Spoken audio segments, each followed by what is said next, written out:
Officials across the country are seeing a concerning trend of declining vaccination numbers against a wide variety of illnesses, notably COVID, the flu. But what if you could get a vaccine once every few years at minimum that would cover both viruses in one shot? It's exactly what a team of Cornell researchers is working on right now. Joining us, first author of this study, Richard Adeleke. Richard, thanks so much for being with us. Really appreciate it.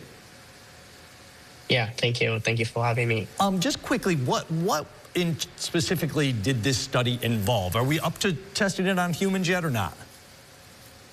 Yeah, so the study is basically focused on designing a combination vaccine for COVID and influenza because these two viruses, they have similar patterns of transmission and they both pose significant public health challenges globally.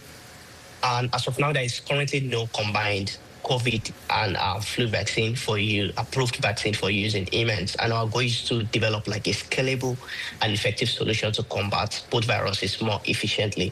Currently, we are testing the efficacy of the vaccine in mouse models. Okay. We've not been able to test yet in humans, but so far what we have is really, really great and promising. Yeah, exciting, I think, is some of the words I've heard you guys use. What were the findings so far?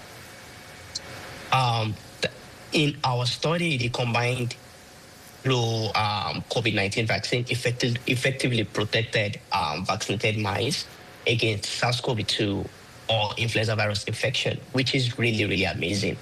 Notably, I want to state that the current seasonal flu vaccines, they need to be reformulated every year to match circulating strain. But our influenza vaccine antigen targets a more conserved viral protein, enabling us to achieve cross-protection against two distinct influenza virus strains.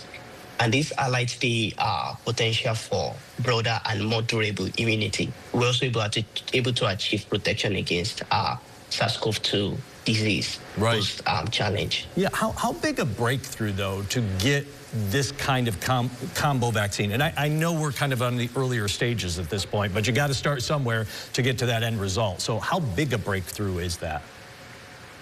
This is a major and significant breakthrough, as I believe a combined vaccine would help us to reduce vaccine production costs and also enhance accessibility to vaccine globally.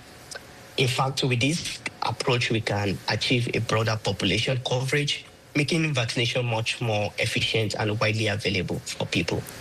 Yeah, I was going to say the ability, because some people kind of, I think, get into, just tiredness of doing things every single year with the flu, with the COVID, everything like that. It's shown really good efficacy beyond just a year, and I imagine that's an incredible breakthrough as well. Yeah, so in addition to that, we were able to detect antibody responses even up to 8 months using this vaccine platform in the mice that received the vaccine. And we also have other models in my research group where we are testing a separate vaccine platform using this similar approach in a different animal model where we were able to detect antibody response even more than a year post-vaccination. The big question for you now, what's the next step? I mean, what do you do? Who can use this kind of information in this research?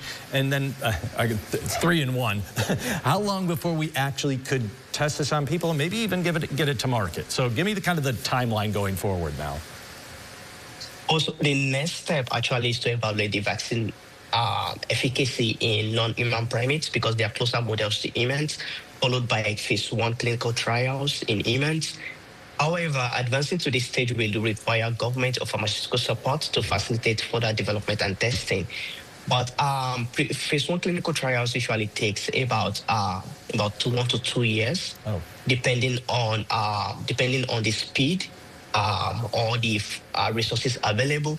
But the first step is to test this in a small cohort of people, and depending on funding availability or resources, the testing can go really fast.